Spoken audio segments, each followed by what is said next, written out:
Welcome to The Good Ride, where we're harmoniously weaving dick jokes and snowboard reviews together. This is the Capita Super DOA, and this is Jimbo, this is Nick, this is James, and these are our dicks. Super DOA. But we rode this today in some hard conditions, compared it against the A Simulator. Wish we had a DOA, but we don't. We rode the DOA last spring, and I've ridden the DOA a lot, and we also compared it with, you know, a good old favorite of ours, another mountain freestyle twin, the JIES Greats. We rode this with Adidas Tactical ADVs and Union Stratas. Stratas were a great combo, I thought. Great combo.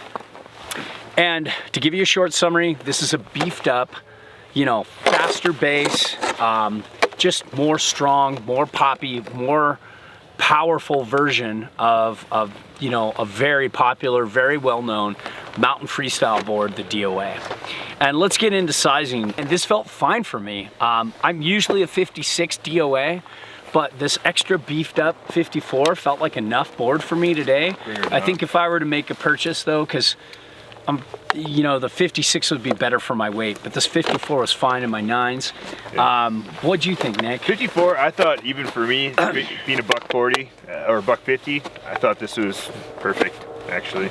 Yeah, and even my buck 85 to buck 90, yeah, I was fine with this weight. And what about you? Because Jimbo, your 11s, you were over. I'm a little bigger, a little over. So if you're Jimbo, get a mid-wide. I would. Nick and James, yeah, you're good sizing's right. Yeah. Camber. This has a camber between the feet going into a pretty decent amount of flat and then a touch of early rise. Wow, pop. And one of the things about this kind of camber feel is it really makes the board feel much more locked in than you would think. You would think this feels just only a little bit behind full camber in terms of catchiness and the way it locks in and the way it feels. I felt that for sure. Yeah, it's not a chill ride. It feels technical, and I think that's why a lot of rippers like it, because it's just a little easier than camber, and then you've got that interesting flat section for that pop. But it's not an easy board to skid turns, and it's pretty easy to catch an edge. So this board often, like the DOA and now the Super DOA, very popular board. It gets overprescribed for people who might not, you know, might want to skid their turns more than they turn, and this board's going to suck for you then. It's more for advanced expert riders.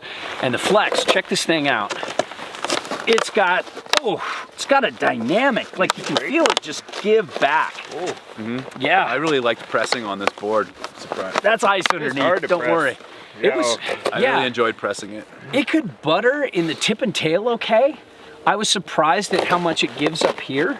So it's got that little bit, but between the feet, it's a lot of stiffness. Yeah. And it's just it's a popper, and it really loads in the tip and tail. Yeah. If you try to pop from the center, it's not happening. I felt like the simulator was popping way higher if you just popped from the center, but if you load it off the tip and tail, this thing just pops. Yeah. You said there's carbon rods in there, yeah, right? Yeah. It's carbon rods, and it's carbon rods, and it's milled out here. Yeah.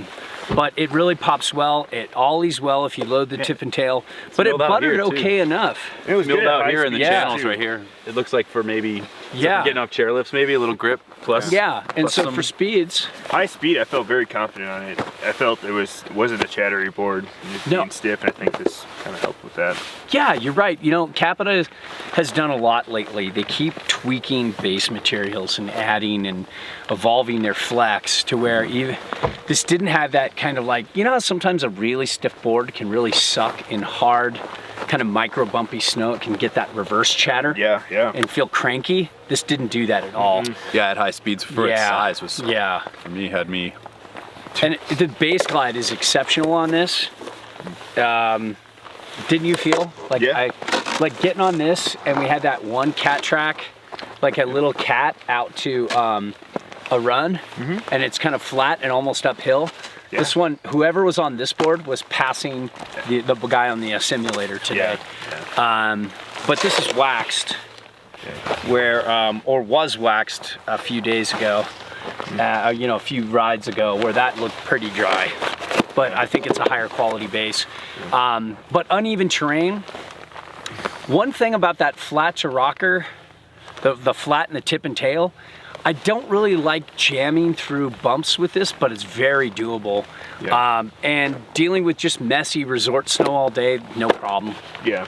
You know, powering over chunder, like really taking a high speed assault line, I don't know. Probably on the better side, but For size, I don't know about that. yeah, as Peter would say, it might be a little buck elastic. Edge hold, with the proper twist and torsion, I felt like it was gripping better than I thought in the hard snow, but then getting on like the grates that has that disruption in the side cut without even twisting it. Yeah. But I think if you're a really good rider and you're not into disrupted side cuts, this could be a lot of fun for you, and you'll know how to make sure it grips well. You can make it, but it comes with ability level. So some people really don't like disrupted side cuts. They feel they slow you down, so, and they don't like that grabby feel, so Or that there you go. like the wavy feel you Yeah. get sometimes. Yeah. Yeah, and you know, for me, like with turn initiation and carb, that was the one thing I didn't like about this. When we, like, I think all three of us were feeling this. When you got into a turn, this flat feels like it engages with the side cut in a way to kind of change the radius throughout the turn. It's something you can get used to, but I personally don't like that feeling. Yeah, I think it's that deadening, or how it deadens in the tip and tail. Yeah, So I'm not just sure if that, that's it or not. it's that flat camber, I feel like is screwing with the radius of the turn.